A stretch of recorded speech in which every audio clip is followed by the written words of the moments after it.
कई बार ग्रह अपना अपना देख लो ऐसे मोड पे चले जाते हैं। पिछले साल हमने ये चीज मंगल के साथ होती हुई देखी थी, क्योंकि मंगल एक तरफ थे, बाकी सारे ग्रह इकट्ठे हो रहे थे। और इस बार ऐसी ही कुछ चीज हम देख रहे हैं शुक्र के साथ, क्योंकि शुक्र थोड़े प्रताड़ित हुए थे। पहले वो थोड़ा प्रताड़ित हुए थे सिंह राशि में, फिर प्रताड़ित हुए थे कन्या राशि में। उसके बाद ये परेशान हो के उन्होंने कहा कि बस भैया बहुत हो गया, अब I am out of this, मुझे बख्श दो, मैं ध्यान नहीं दे रहा हूं। तो इसी कड़ी में शुक्र एक बार फिर से तेजी से चलते हुए पहुंच गए हैं धनु यानी कि सैजिटेरियस राशि में, जहां पर वो रहने वाले हैं 6 नवंबर से लेकर 2 दिसंबर के बीच में। तो इसकी वजह से हमारे जीवन पर क्या बदलेगा, क्या असर पड़ेगा, सारी बातें जान लेते हैं आज के वीडियो में। नमस्ते, भाग्यश्री होलिस्टिक एस्ट्रोलॉजी में आप लोगों का एक बार फिर से स्वागत है।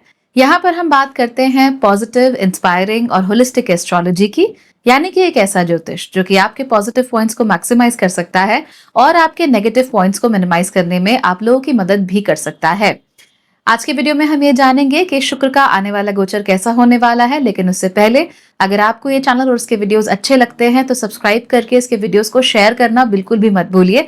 ऐसा करने से चैनल को आगे बढ़ने में मदद भी मिलती है और होलिस्टिक एस्ट्रोलॉजी का मैसेज और लोगों तक भी पहुंच पाता है। आप लोग चाहें तो मेंबर बनकर इस चैनल के सारे वीडियोस दूसरों से पहले भी देख सकते हैं और मुझे सपोर्ट कर सकते हैं। यही नहीं, अगर आप लोग चाहते हैं कि मैं आपकी कुंडली देखूं या फिर आप ज्योतिष सीखना चाहते हैं या मेरे कोचिंग क्लास का हिस्सा बनना चाहते हैं, तो आप मेरी वेबसाइट भाग्यश्री.org पर भी जा सकते हैं।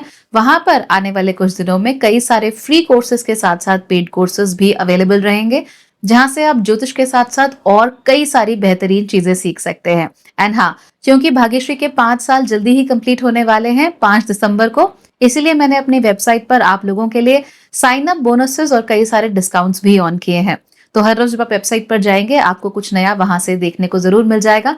इसीलिए make sure you go to the website और साइन इन जरूर कर लीजिएगा। साइन इन करने से ही आपको 5000 रिवॉर्ड पॉइंट्स मिल जाते हैं, जिसके थ्रू आप किसी भी रीडिंग पर 500 रुपीज का डिस्काउंट ऐसे ही ले सकते हैं, दूसरे डिस्काउंट्स के अलावा। So please do get started. चलिए अब शुक्र की बात करते हैं। शुक्र 6 नवंबर से लेकर 2 दिसंबर के बीच में धनु राशि में रहने वाले हैं। यहाँ जब शुक्र होंगे तो उनके आसपास भी कोई ग्रह नहीं होगा, क्योंकि बाकी के जो ग्रह हैं वो पीछे की राशियों में हैं। तो देखा जाए तो शुक्र बेहद तेजी से आगे चलते हुए शनि की ओर बढ़ रहे हैं, लेकिन जो बाकी के ग्रह हैं जैसे सूर्य हैं, बुध हैं, मंगल हैं, वो फिलहाल शुक्र से काफी पीछे हैं। क्योंकि ऐसा हो रहा है, इसीलिए शुक्र का किसी भी ग्रह के साथ कोई मेजर कंजंक्शन नहीं बनने वाला है। Of course apart from the moon fly bye, तो चंद्रमा तो यहाँ से निकलते ही हैं, उसको छोड़ दिया जाए तो कोई कंजंक्शन नहीं बनने वाला है। और 7वें घर से कोई मेजर दृष्टि भी इस समय पर चंद्रमा के ऊपर नहीं आने वाली है। हालांकि जो इंपॉर्टेंट चीज यहाँ पर हो रही है वो ये है कि शुक्र और गुरु के बीच में एक परिवर्तन योग का जन्म हो रहा है। ये जो परिवर्तन योग है ये इसीलिए हो रहा है क्योंकि शुक्र इस समय पर गुरु की राशि धनु में है और गुरु इस समय पर शुक्र की राशि टॉरस यानी कि वृषभ राशि में है। इसकी वजह से परिवर्तन योग का जन्म हो रहा है। इस परिवर्तन में क्या होने वाला है, देखिए, अगर ये नॉर्मल एक परिवर्तन योग बन रहा होता, अगर यहाँ पर गुरु वक्री भी नहीं होते, इन दैट केस क्या होता कि हम लोग ज्यादा लोगों के साथ ज्यादा इंटरेस्टेड होते, टू मूव आउट। ऐसे ग्रुप्स में अगर घूमने जाना है तो बड़े बड़े ग्रुप्स में जाना है। आपके यहाँ भी बड़ा होता होगा, बहुत सारे लोग बसेस बुक करा के या टूर्स प्लान करके वैष्णो देवी जाते होंगे, ऐसे तीर्थों पे जाते होंगे। तो अभी हमें उसका मूड नहीं है, we want to go out, लेकिन हम छोटे ग्रुप्स में जाना चाहते हैं। अगर यहाँ पर गुरु काफी प्रभावशाली होते, इन दैट केस हमको बड़े बड़े ग्रुप्स चाहिए होते थे, हम बड़े कम्युनिटीज का हिस्सा बनना चाहते थे। But right now everything is coming down, tone down हो रहा है। लोग अभी भी चाहिए पर उतने ज्यादा में भी नहीं चाहिए। We want a smaller number of people. ठीक है, ये होता है। दूसरी चीज है, परिवर्तन योग आपस में जेन्युइनली अच्छा ही होता है, क्योंकि इस समय पर जो भी लोग साधना करना चाहते हैं, कोई चीज पढ़ना चाहते हैं, जैसे आप एस्ट्रोलॉजी पढ़ना या सीखना चाहते हो, उसके लिए ये बहुत अच्छा है। आप किसी भी प्रकार की कोई साधना करना चाहते हो, उसके लिए बहुत अच्छा है। वैसे भी तो चौमास का पीरियड साधना के लिए बहुत अच्छा है। चौमास अभी थैंकफुली अभी भी खत्म नहीं हुआ है, so you can make very good use of that. और उसके साथ साथ ही जो परिवर्तन योग होगा उससे भी साधना में आपको बहुत मदद मिलेगी। तो आप मंत्रों की साधना करना चाहें या आप योग साधना ही क्यों ना करना चाहें, आप ध्यान करना चाहें, जो भी जैसे भी करना चाहते हो, उसके लिए ये समय बहुत ही अच्छा है। इसको अपने लिए यूटिलाइज जरूर करना। शुक्र इस समय पर अपना ज्यादातर ध्यान देंगे रिलीजियस एंड स्पिरिचुअल जो भी कनेक्शन है उनके ऊपर।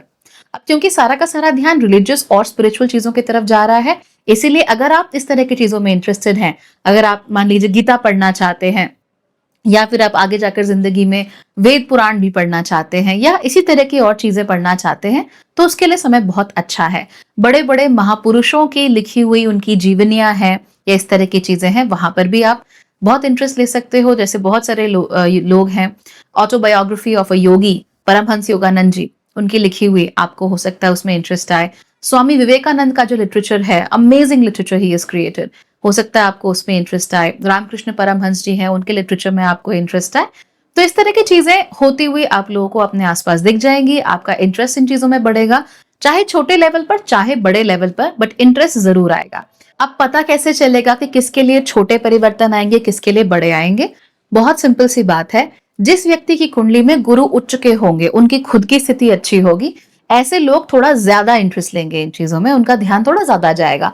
और जिनकी कुंडलियों में मान लीजिए गुरु नीच के हैं या गुरु वक्री हैं, उनको थोड़ा समय लगेगा, वो भी इंटरेस्ट लेंगे, लेकिन सही चीज तक पहुंचने में, सही गुरु तक पहुंचने में, सही सोर्स ऑफ लर्निंग तक पहुंचने में उन लोगों को टाइम लग सकता है। अदरवाइज बाकी सारे लोग दे बी लर्निंग, राइट?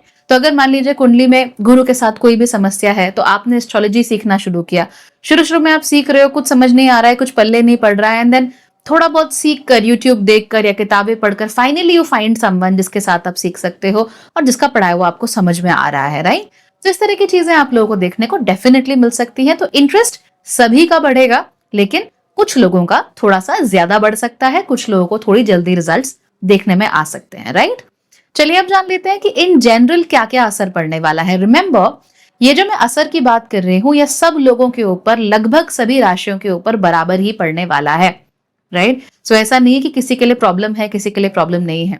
अगर इस गोचर की वजह से किसी राशि को जेन्युइनली प्रॉब्लम होगी तो वो है वृषभ राशि, क्योंकि वृषभ राशि वाले लोगों को इस समय पर यूटीआई इस तरह की समस्या हो सकती है, या यूरिनोजेनिटल समस्याएं जो हैं वो हो सकती हैं, constipation, gas, piles, UTI, all these problems ये लोगों को झेलनी पड़ सकती हैं। अगर आपको ऑलरेडी बहुत ज्यादा फ्रीक्वेंटली होती हैं, कोई किडनी इशू है, प्लीज उसको लेकर आप लोग सावधान रहिए। You are people who can face a lot actually at this time.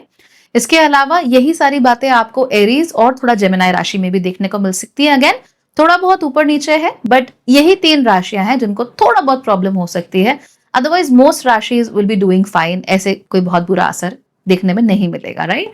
Venus is not exactly harming you. सारा का सारा ध्यान इस समय पर स्पिरिचुअल अपलिफ्टमेंट की तरफ है, तो ऐसा नहीं है कि वीनस आपको परेशान करेंगे। किसी और स्थिति में हो सकता है ज्यादा परेशान कर सकते थे, लेकिन फिलहाल नहीं करेंगे। ऑलराइट, क्लासरूम लर्निंग की तरफ आपका ध्यान बहुत बढ़ेगा। सो आप सबके साथ मिलकर या कम से कम किसी एक व्यक्ति के साथ मिलकर सीखना पढ़ना चाहेंगे। अकेले नहीं पढ़ना चाहते तो मान लीजिए आप YouTube से ज्योतिष सीखते थे, अभी आपको ऐसे नहीं करना है। अभी आपको किसी के साथ बैठकर, किसी के सामने बैठकर आप लोगों को सीखना है। और यही वजह है कि रिसेंटली इतनी रिक्वेस्ट्स आने लगी हैं मैसेजेस पे that ma'am why are you not starting live classes, we want to join you live. But the point is, if I start doing live classes, I'll probably have to work more. I already work 14 hours a day on an average. So anyway, अगर आप लोग interested हैं live classes में, तो बताइए, let's see if you guys are interested, तो हम दिसंबर की शुरुआत में ये चीज प्लान कर सकते हैं, कोई दिक्कत नहीं है। But only and only if at least 50 people of you are interested, तभी मैं क्लासेस शुरू करूंगी। Otherwise I will not start the classes. अगले साल देखते हैं फिर। Alright, so let me know if you are interested, comments में बता देना। सेकेंड थिंग जिसमें हमें इंटरेस्ट आएगा वो है ट्रैवल। तो ट्रैवल करने का बहुत मन करेगा, और खासतौर पे एग्जॉटिक लोकेशंस पर ट्रैवल करने का मन करेगा, या तो जहां बहुत सारे लोग जाते नहीं हैं या जो रिलेटिवली अनएक्सप्लोर्ड हैं। तो मान लीजिए अगर आपको इंडिया में ही वेकेशन करना है, तो ज्यादातर लोग कहाँ आते हैं वेकेशन के लिए? शिमला जाएंगे, मसूरी जाएंगे, कश्मीर जाएंगे। अब आपका मूड नहीं है, अब आपको ऑफ ट्रैक लोकेशंस पर जाना है, तो हो सकता है कि आप लोग इस समय नॉर्थ ईस्ट का रुक करने लगे। तो I would love to explore the north east, to be honest, पर मुझे मौका ही नहीं मिला। बट हो सकता है आप लोगों को मौका मिल जाए। सो अगर आपको नॉर्थ ईस्ट जाने का मौका मिले, आप नॉर्थ ईस्ट जाइए, वहां पर एक्सप्लोर कीजिए क्या है क्या नहीं है, because it's not one of the most common destinations और वेरी एक्सोटिक ऑल्सो। तो आप वहां पर जाकर वहां एक्सपीरियंस कर सकते हैं। इंडिया का एकदम नया फ्लेवर आपको नॉर्थ ईस्ट में और वहां के लोगों में मिलेगा। And I really appreciate people from the north east part of the country, they are seriously amazing. Alright, इसके अलावा दूसरी एग्जॉटिक लोकेशन जैसे इंडिया के बाहर भी है, तो let's assume we went to Japan, हम जापान चले गए। बिल्कुल अलग तरह के लोग हैं, कल्चर एकदम भिन्न है हम लोगों से, वहां जा रहे हैं, उसको एक्सपीरियंस कर रहे हैं, तो ट्रैवल करना है और बिल्कुल अनएक्सप्लोर्ड जगहों पर हमको ट्रैवल करना है। इसके साथ साथ ही मानव सभ्यता भी ट्रैवल करेगी। कैसे? कि हम नई दुनिया देखेंगे। नई दुनिया कैसे देख सकते हैं? या तो हम अपने ही जो प्लैनेट है हमारा उसमें कोई नई डिस्कवरी करें, या फिर जो ज्यादा लाइकली है वो ये है कि हम लोग पृथ्वी के बाहर कई ऐसे environments, habitable planets, you name it, शायद हमें इनके बारे में पता लगे विच आर जेन्युइनली इंटरेस्टिंग। अभी भी वैसे हैबिटेबल प्लैनेट्स की लिस्ट में कुछ शामिल हैं, but interesting, genuinely interesting planets जहां शायद जीवन जेन्युइनली हो सकता है। इस तरह की चीजों की खोजों में भी बहुत मन करेगा। So astrophysicist can be working there, अगर ऐसा मिलता है I would be like super excited to know, and I hope आपको भी इतनी ही एक्साइटमेंट होगी to know that there are habitable planets in the universe, right? शादियों पर इस समय पर खासा जोर रहेगा और कोई भी व्यक्ति ऐसा नहीं होगा जो सामान्य शादी करना चाहे, ओके? सबका जोर जो है वो इवेंचुअली अंबानी टाइप शादी में ही होगा कि सब लोग आए, मल्टीपल डेज पर फंक्शन हो, खूब सारे लोगों के लिए महंगे महंगे रिटर्न गिफ्ट्स हो and all that. If you can afford that, no problem, live your life the way you want to. हालांकि ज्यादातर लोगों का ध्यान इसी तरह की शादियों पर रहेगा, और शादी से भी ज्यादा ध्यान हमारा हनीमून डेस्टिनेशंस पर रहेगा कि आखिर भाई हम हनीमून के लिए जा कर रहे हैं, and we want exotic destinations, okay? तो ये मॉरिशस, बाली, लोग कहेंगे कि ये बहुत बोरिंग हो गया, हर कोई इधर ही जाता है, we'll go to some place really exotic. तो ये एक्सोटिक डेस्टिनेशन वेडिंग्स हो सकती हैं, एक्सोटिक हनीमून्स बहुत सारे देखने को मिल सकते हैं, बिकॉज लोगों का ध्यान कल्चरली जो हमारे लिए चीजें इंपॉर्टेंट है, बिकॉज शादी और शादी की सेरेमनीज बहुत इंपॉर्टेंट होती है, राइट? तो वो चीजें इंपॉर्टेंट है और उसको हमने एक लेवल और ऊपर बढ़ा दिया, यानी कि शादी करनी है बट नॉट अ नॉर्मल शादी anymore, it has to be a spectacle. दुनिया देखे ऐसी शादी होनी चाहिए, दुनिया याद करे ऐसी शादी होनी चाहिए। इस तरह की बातें बहुत आ सकती है मन में, and there is absolutely nothing wrong with it. Obviously आप जैसा चाहें अपनी शादी करवा सकते हैं, नो प्रॉब्लम एट ऑल। इसके अलावा बहुत सारे लोगों के मन के अंदर ये बात आ सकती है कि जो भी करे ना ग्रैंड करे। सो लेट्स अज्यूम आपका बजट है कोई भी चीज 1,000 रुपया खरीदने का, आपने सोचा था कि मैं इसमें 1,000 रुपये ही खर्च करूंगी या करूंगा, लेकिन now you are like why am I spending 1,000, मुझे 3,000 रुपया क्यों नहीं खर्च करना चाहिए जब मेरे पास है और मेरे पास रिसोर्स अवेलेबल है। I should better be spending 3,000 rupees for better quality, for better experiences. इस तरह की चीजें आपके दिमाग में आ सकती है, चाहे आप होटल रूम बुक करा रहे हो, चाहे आप स्पा जा रहे हो, चाहे कुछ भी कर रहे हो, this will be on your mind, और आप यही सोचोगे कि भैया मुझे बेस्ट ऑफ द बेस्ट चीज चाहिए, जितना भी खींचतान के हो सकता है उतना खींचा ताना जाएगा, लेकिन I want the best that I can afford. तो इस तरह की चीजें हो सकती है, और मैंने आपसे कहा था ना luxury is going to be very heavy this year, specially with Jupiter and Taurus, तो उसके असर आपको यहाँ पर देखने को जरूर मिल जाएंगे।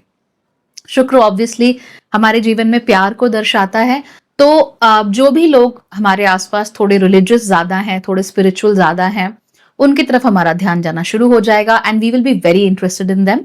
खास तौर पे अपने लिए एक ऐसा पार्टनर चुनना जिसके साथ आपका थोड़ा एज गैप हो, और वो जो पार्टनर है आपके गुरु की भूमिका में हो। गुरु की भूमिका में इन द सेंस कि आप उनको लुक अप टू करते हो कि हाँ इसको मालूम है, ये जानता है या ये जानती है।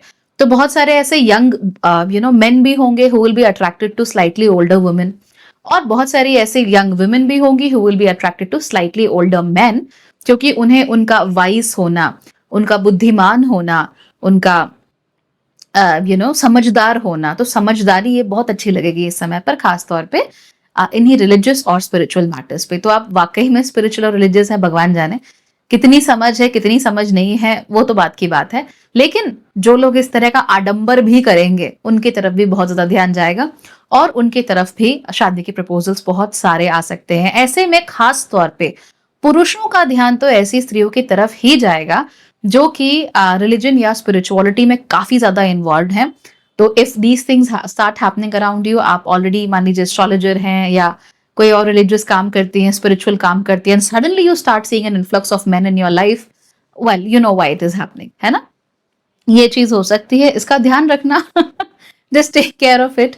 हालांकि क्योंकि पोजिशंस वीनस की ऐसी हैं, इसीलिए हो ये रहा है कि इन औरतों को कोई मतलब नहीं है, they are not even interested. वो शायद इस बारे में सोच भी नहीं रही है कि मैं शादी कर लूं, मेरा बॉयफ्रेंड हो या इस तरह की चीजें, they are not thinking about it. हालांकि पुरुषों का ध्यान ऐसी महिलाओं की तरफ ज्यादा होगा, बहुत एक स्ट्रॉन्ग आकर्षण, बहुत स्ट्रॉन्ग अट्रैक्शन होगा ऐसी महिलाओं की तरफ, खास तौर पे अगर वो आपसे उम्र में जरा सी भी बड़ी हैं तो ये हो सकता है। और क्योंकि that woman may not be entirely interested in you, इसलिए ये जरूर हो सकता है कि आपका टेस्ट लिया जाए भाई लंबे समय तक, 2-3 महीने तक आपको अपना पेशेंस रखना पड़ेगा, दिखाना पड़ेगा that you really love them, otherwise शायद वो आप पर ध्यान नहीं देंगी। रीजन ये है that they want to test you out because they are wiser and they know that emotions can be fleeting। ये बात मैंने आपको थोड़े दिन पहले भी कही थी जब मैंने आपको नवंबर के लिए 5 टिप्स दी थी। मैंने आपको बताया था इमोशंस कैन बी फ्लीटिंग, यानी इमोशंस तो आते जाते रहते हैं। तो जो समझदार स्त्रियां हैं या जो समझदार पुरुष भी हैं, जब उनके तरफ कोई आकर्षित होगा तो वो क्या करेंगे, वो इमीडिएटली रिस्पॉन्ड नहीं करने वाले। They are going to take their own sweet time and they will see whether your emotions stay or they go after a little while. And of course then if you really like somebody, hopefully they are yours. ठीक है, इस समय पर हमें crude चीजें बिल्कुल अच्छी नहीं लगेंगी। बात करने का क्रूड तरीका नहीं होना चाहिए, लुक्स क्रूड नहीं होने चाहिए। इस बातों पे हमारा बहुत ज्यादा ध्यान जाने लगेगा। 2 राशियां ऐसी हैं जिनके ऊपर कुछ ज्यादा ही असर पड़ने वाला है। पहली है सैजिटेरियस और दूसरी है पाइसिस, यानी कि धनु राशि और मीन राशि। धनु राशि के जो भी लोग हैं उनका भाई बड़ा मन करेगा घर में जो भी हो बड़ी सेरेमनी हो। अगर शादी हो रही है it has to be a big Indian wedding. अगर घर में मान लीजिए नामकरण है, मुंडन है, कोई भी छोटा मोटा फंक्शन है, it has to be huge. कोई छोटी मोटी पार्टी ही क्यों ना हो, चाहे बर्थडे पार्टी ही क्यों ना हो, it has to be huge. तो इस तरह की चीजें हमें देखने को मिल सकती है धनु राशि में। और जो मीन राशि वाले लोग हैं they will be like looking for a bold makeover, यानी कि अगर आपका लग्न या राशि मीन है तो you will be like boulder clothes, boulder style choices. इसके साथ साथ ये भी हो सकता है कि आप लोग ज्यादा कलर्स अपनी जिंदगी में लाने लगे। फॉर इंस्टेंस मेरे साथ तो ये हो रहा है, I just got a holographic eyeliner for some reason. A holographic eyeliner, never thought about that but I got it. So ऐसा हो सकता है भाई, हम पर भी तो असर पड़ते ही है ना ग्रहों के। सो ऐसे असर जैसे मुझ पर पड़े हैं होलोग्राफिक आईलाइनर वाले, हो सकता है आपके ऊपर भी पड़ने लगे। तो देखिए आपके ऊपर क्या असर पड़ रहा है। मीन लग्न और धनु लग्न राशि, आप चेक कीजिए, असरों को नोट कीजिए। पॉजिटिव है, नेगेटिव नहीं है, अच्छा ही होगा। बस संभल कर, कल का सोच कर ही करिए जो कुछ भी करिए। एकदम से don't jump to conclusions and specially किसी भी रिश्ते में सिर्फ इसीलिए मत दौड़ के पड़ जाइए because they are available. Alright, take care everybody.